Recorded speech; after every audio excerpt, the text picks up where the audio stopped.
હવે તમે પણ અમારા મનપસંદ ટોયઝ ઓર્ડર કરી શકો છો www.funtonkids.com થી. Link is in the description. Gattu ગયો નેશનલ પાર્ક. ગટ્ટુ અને ચિંકી સ્કૂલમાં હતા અને તેમની જિયોગ્રાફીની ક્લાસ ચાલતી હતી. બંને ખૂબ જ ધ્યાન લગાવીને ટીચરની વાતો સાંભળતા હતા. બાળકો, આજે આપણે બધા એનિમલ્સ અને તેમના હેબિટેટ વિશે ભણીશું. આપણે જાણીશું કે કયા પ્રકારના એનિમલ્સ કઈ જગ્યાએ રહેવાનું પસંદ કરે છે. આપણે તે પણ ભણીશું કે તેમના ખાવા પીવાની હેબિટ્સ કેટલી અલગ અલગ હોય છે. બધા બાળકો ધ્યાનથી ટીચરની વાતો સાંભળતા હતા. સૌથી પહેલા આપણે ભણીશું બેર વિશે. તમે બધા તમારી બુક્સમાં જુઓ. તેમાં તમને બેરનું ચિત્ર દેખાશે.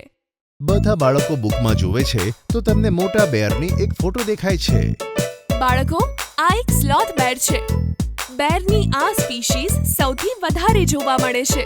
આ બેર આમ તો જંગલમાં રહે છે, પરંતુ અમુકવાર સૂવા માટે તે આસપાસના વિસ્તારની ગુફાઓમાં જાય છે. બેરનું ફેવરિટ ખાવાનું છે કીડીઓ, પણ ક્યારેક ક્યારેક તેઓ ફ્રૂટ્સ અને બીજ પણ ખાઈ લે છે. તો બાળકો, તમને બેર વિશે જાણીને કેવું લાગ્યું? હા મેમ, અમને ખૂબ સરસ લાગ્યું. બાળકોને બેર વિશે જાણવાની ખૂબ જ મજા આવતી હતી. ટીચરે પણ બાળકોને જ્યારે આટલા ધ્યાનથી સાંભળતા જોયા તો તેમને પણ ખૂબ જ ગમ્યું. બાળકો, હવે આપણે એલિફન્ટના વિશે જાણીશું.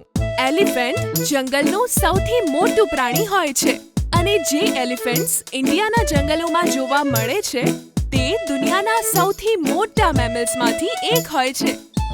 એલિફન્ટ્સને મોટા ભાગે તેમની ફેમિલી જોડે રહેવાનું ખૂબ પસંદ હોય છે અને તેથી જ તે બધા સાથે જ ફરતા હોય છે. એલિફન્ટ્સને ઘાસ, પાંદડા અને કેળા ખાવાનું ખૂબ પસંદ હોય છે અને તેઓ એક દિવસમાં કમસે કમ 330 પાઉન્ડ ખાવાનું ખાઈ શકે છે. શું 330 પાઉન્ડ ખાવાનું? આટલું બધું ખાવાનું કેવી રીતે ખાઈ લે છે એલિફન્ટ્સ? એવું તેટલા માટે કારણ કે તેમનું શરીર ખૂબ જ મોટું હોય છે. તેથી જ તેમને બહુ બધું ખાવું પડે છે. સમજી ગયા બાળકો? બાળકો એક સાથે હા કહીને માથું હલાવે છે. મેડમ, આ બધા એનિમલ્સ અમને ક્યાં જોવા મળી શકે છે? એમ તો એનિમલ્સ ઝૂમાં પણ જોવા મળે છે, પણ તે તેમનું અસલી ઘર નથી. આ એનિમલ્સને તેમના નેચરલ હેબિટેટ એટલે કે તેમના અસલી ઘરોમાં જોવા માટે તમારે નેશનલ પાર્ક જવું પડે. સ્કૂલેથી છૂટ્યા પછી બધા બાળકો પોતપોતાના ઘરે જતા રહે છે. ગટ્ટુ અને ચિંકી જ્યારે ઘરે પહોંચે છે તો જુએ છે કે પપ્પાના એક જૂના મિત્ર મોનુ અંકલ આવેલા છે. આવો આવો બાળકો, જુઓ તમને મળવા કોણ આવ્યું છે. નમસ્તે અંકલજી. નમસ્તે બાળકો, તમે બંને કેમ છો? અમે એકદમ મજામાં છીએ અંકલ. બાળકો, મોનુ અંકલ તમને ફરવા માટે લઈ જવા આવ્યા છે. ચાલો કહો, તમને ક્યાં જવું છે? ગટ્ટુ અને ચિંકી આ સાંભળીને ખૂબ જ ખુશ થઈ જાય છે અને તેમને બંનેને એક સાથે આઈડિયા આવે છે. બંને જોરથી બૂમ પાડીને કહે છે, અમારે નેશનલ પાર્ક ફરવા જવું છે. નેશનલ પાર્ક શહેરથી થોડું દૂર હતું, તેથી ગટ્ટુ અને ચિંકીની 2 દિવસની ટ્રીપ હતી ત્યાં. મમ્મી બંનેની બેગ્સ પેક કરી દે છે અને મોનુ અંકલ ગટ્ટુ અને ચિંકીને લઈને નેશનલ પાર્ક જવા નીકળી પડે છે. ગટ્ટુ અને ચિંકી નેશનલ પાર્ક પહોંચી ગયા અને મોનુ અંકલ જંગલ સફારીની ટિકિટ્સ લઈને આવે છે. ત્યારે બંને જણા ખૂબ જ એક્સાઇટેડ થાય છે. તેઓ મોનુ અંકલની પાછળ પાછળ ચાલ્યા. સામે એક મોટો ગેટ હતો જેમાં 2 લાયન્સ બનેલા હતા. ગેટમાં એન્ટ્રી કરતાની સાથે જ તેમણે મોટા મોટા બોર્ડ્સ જોયા જેમાં ઘણા બધા પ્રકારના નકશા બન્યા હતા. કેટલાક બોર્ડ્સ પર લખ્યું હતું કે ત્યાં કચરો ફેંકવાની મનાઈ છે. ગટ્ટુ અને ચિંકી, આપણી જંગલ સફારી 2 કલાકની હશે. આ જુઓ, સામે આપણી ટીમ ડ્રાઈવર અને ગાઈડ આપણી રાહ જોઈ રહ્યા છે. મોનુ અંકલ અને ગટ્ટુ ચિંકી જીપમાં જઈને બેઠા. જીપ શરૂ થઈ અને આગળ વધી. સાથે સાથે ગટ્ટુ અને ચિંકીની એક્સાઇટમેન્ટ પણ વધવા લાગી. તેમને તો બસ બેર અને એલિફન્ટ જલ્દીમાં જલ્દી જોવા હતા. નેશનલ પાર્કનું ગાઢ જંગલ હવે શરૂ થયું. સૌથી પહેલા ગાઈડે બધાને 2 નાના નાના પીકોક્સ બતાવ્યા જે આરામથી એક ઝાડની નીચે બેઠા હતા. વાવ, કેટલો સુંદર છે આ પીકોક!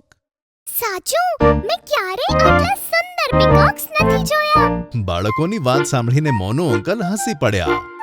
આગળ વધતા ગાઈડે બધાને ડિયર તરફ એક ઇશારો કર્યો. જે એક નાના તળાવમાંથી પાણી પીતું હતું. ગાઈડે ડ્રાઈવરને જીપ સ્લો કરવા કહી અને બીજા બધાને એકદમ શાંત રહેવા કહ્યું. ગટ્ટુ ચિંકી એકદમ શાંત રહેજો. જો ડિયરે તમારી અવાજ સાંભળીને તો ભાગી જશે. ગટ્ટુ ચિંકીએ ગરદન હલાવીને હા કહી. પછી જીપ આગળ વધી અને એક જંગલ પાસે જઈને રોકાય છે. શું થયું અંકલ? આપણે અહીંયા કેમ રોકાયા છીએ? ચિંકી, અહીંયાથી થોડે દૂર એક લાયન છે. હવે આપણે તેને જોઈશું. અરે વાહ, હવે આપણે લાયન જોઈશું. મને તો ડર લાગે છે અંકલ. જો તે લાયને અમને ખાઈ લીધું તો? અરે ના ના ચિંકી બેટા, આપણી જીપ તો તેનાથી ખૂબ જ દૂર જ હશે. તે આપણને નહીં જોઈ શકે. જીપ ધીમે ધીમે આગળ વધી અને ઘટાદાર વનસ્પતિની પાછળ જઈને ઊભી રહી. ગાઈડે બધાને એક એક કરીને બાયનોક્યુલર આપ્યું અને દૂર બેઠેલો એક લાયન બતાવ્યો. જુઓ, હમણાં લાયને પોતાનો શિકાર ખાધો છે અને હવે તે આરામ કરે છે. કેટલો મોટો લાયન છે. મને તો એને જોઈને મજા જ આવી ગઈ. હા સાચું, કેટલો મોટો છે આ લાયન અને સાથે જ કેટલો ખતરનાક લાગે છે. પછી જીપ આગળ વધી. ગટ્ટુ અને ચિંકી જેની રાહ જોતા હતા તે પ્રાણી તેમને જોવા મળ્યું. તેમની આસપાસની જમીન થોડી થોડી ધ્રુજવા લાગી. તેમણે જોયું કે હાથીઓનું એક મોટું ટોળું તેમની આગળથી નીકળી રહ્યું હતું. આટલા બધા એલિફન્ટ્સને પોતાની સામેથી પસાર થતા જોઈને ગટ્ટુ અને ચિંકી તો હેરાન થઈ ગયા. બાપરે, કેટલો મોટો છે આ એલિફન્ટ. અને તેના બાકીના દોસ્ત. અમારા ટીચર સાચું કહેતા હતા. આ લોકો તો આરામથી ખાતા હશે. 330 પાઉન્ડ ખાવાનું. પણ તેના માટે આટલું બધું ખાવાનું આવે ક્યાંથી? આટલું બધું કોણ બનાવતો હશે? અરે આ નેશનલ પાર્કમાં કામ કરવા વાળા લોકો જ આ બધા જ પ્રાણીઓના ખાવાનું ધ્યાન રાખે છે. આ મોટા પ્રાણીનું ખાવાનું પણ તેઓ જ લાવે છે. અને જીપ આગળ વધી. ગટ્ટુ અને ચિંકીએ ઘણા બધા એનિમલ્સ જોયા. તેમણે રેબિટ, મંકી, જીરાફ અને રાયનોસોરસને પણ જોયા. ગટ્ટુ અને ચિંકીને દરેક એનિમલ જોઈને ખૂબ જ હેરાની થતી હતી, કારણ કે તેમના ઘરની આસપાસ તેમણે આટલા મોટા એનિમલ્સ જોયા ન હતા. ઘણા સમય પહેલા ચિંકીની એક દોસ્તના ઘરે એક રેબિટ રહેતું હતું, પણ અહીંયા જે રેબિટ્સ હતા તે તો એકદમ અલગ જ હતા. અહીંયાના રેબિટ્સ ખૂબ જ સુંદર હતા અને મોટા પણ. એનિમલ્સ જોવાની સાથે તેમને પોતાની ટીચરે ભણાવેલું લેસન પણ યાદ આવ્યું. જોત જોતામાં 2 કલાક પૂરા થયા અને જંગલ સફારી પૂરી થઈ. મને તો ખબર જ ના પડી કે 2 કલાક કેવી રીતે જતા રહ્યા. હા, સાચે જ ખૂબ જ મજા આવી. મોનુ અંકલ બંને બાળકોને ખુશ જોઈને ખૂબ જ ખુશ હતા અને પછી તેમણે બંને જણાને આઈસ્ક્રીમ ખવડાવી અને બધા લોકો ઘર તરફ આગળ વધ્યા. અંકલ, તમે અમને ફરીથી નેશનલ પાર્ક જરૂર લાવજો. હા અંકલ, અમને બહુ મજા આવી. મારે તો ફરીથી અહીંયા આવવું છે. હા હા બાળકો, કેમ નહીં. આવતી રજાઓમાં હું તમને ફરીથી નેશનલ પાર્ક ફરાવીશ. ઘરે પહોંચીને ગટ્ટુ અને ચિંકીએ મમ્મી પપ્પાને નેશનલ પાર્કની ઘણી બધી વાતો કહી. મમ્મી તેમની વાતો સાંભળીને ખૂબ જ ખુશ થઈ. અરે વાહ, મને સાંભળીને ખૂબ જ સારું લાગ્યું કે તમે બંને ત્યાં બહુ બધું શીખ્યા છો. ચાલો હવે મોનુ અંકલની બાય કહી દો અને હા, થેન્ક યુ પણ કહો. બાય અંકલ, તમે અમને ફરીથી મળવા માટે જલ્દી આવજો. હા અંકલ, થેન્ક યુ અમને ફરવા લઈ જવા માટે. હા બાળકો, જરૂર. અને પછી મોનુ અંકલ પોતાના ઘરે જતા રહ્યા. બીજા દિવસે સ્કૂલે જઈને તે બંને જણાએ પોતાના મિત્રો અને ટીચર્સને બતાવ્યું કે નેશનલ પાર્કમાં તેમણે કેટલા બધા પ્રાણીઓને જોયા.